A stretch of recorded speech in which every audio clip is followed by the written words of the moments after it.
Hello, it's David Jernigan, President and CEO of the Boys and Girls Clubs of Metro Atlanta, here at our Harlan Boys and Girls Club to give you an update on our RISE 2025 plan.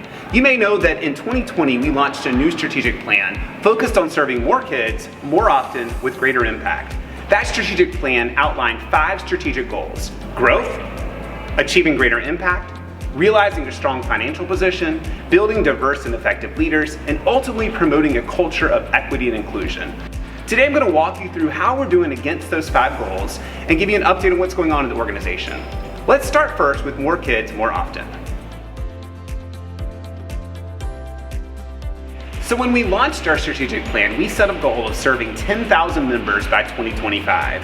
The great news is that we have a path to getting there. We've opened several new clubs over the last couple of years, so we are now in 25 clubs in 11 counties.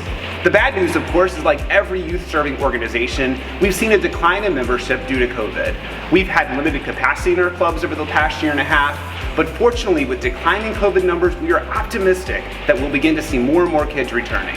Even in the past month, we've enrolled a couple of hundred more members, and we are hopeful that by 2025, we're going to hit our 10,000 goal.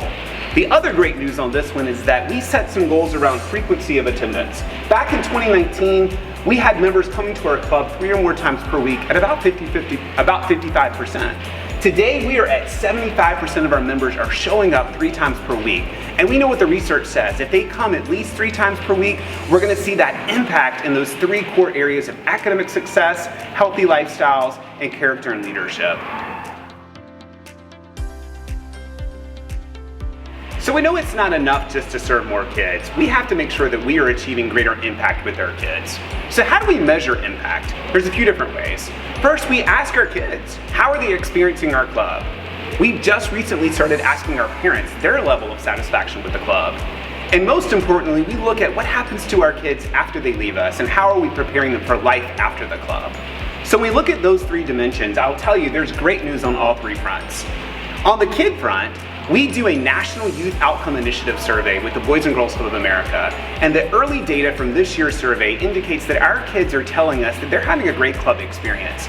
80% of our kids said that they're having an optimal, safe, positive environment within our clubs, and 85% actually reported they have positive, supportive relationships. It's our goal that by 2025, we'll be in the top 10 of the 28 largest organizations within Boys and Girls Club movement, and we think we're well on our way. So we're seeing great progress there. On the parent front, we asked them formally for the first time to give us feedback on their experience in our clubs.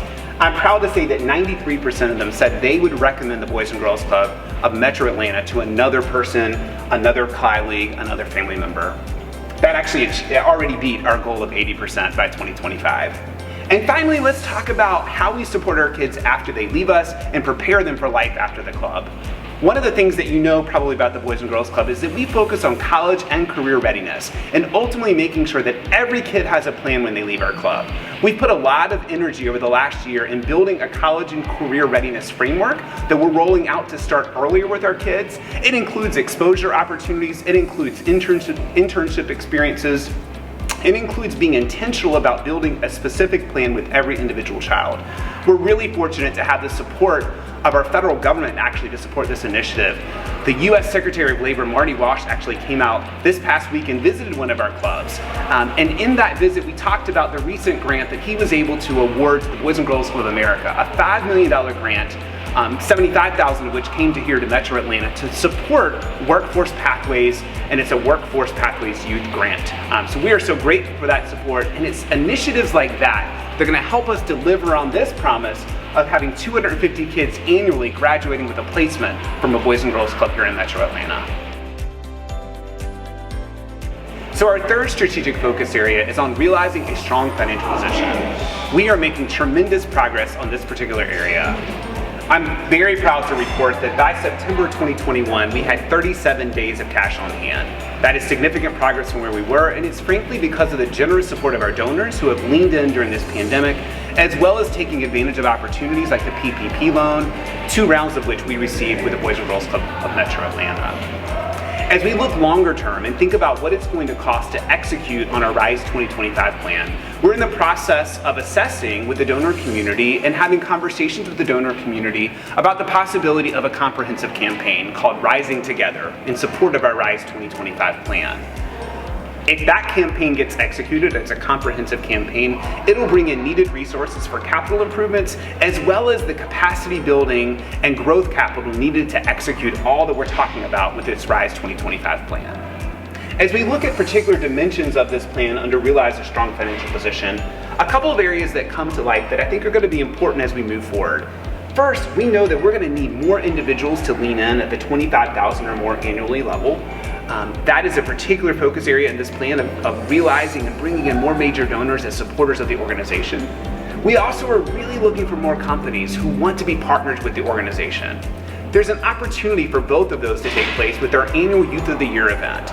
It's taking place on Friday, November 12th at the Coca-Cola Roxy here in Metro Atlanta, and we hope you'll join us. It's a great way for major donors, for corporate partners to come out, see the mission taking place before your eyes, and learn more about the Boys and Girls Club of Metro Atlanta. If you're interested, check out our website at www.bgcma.org.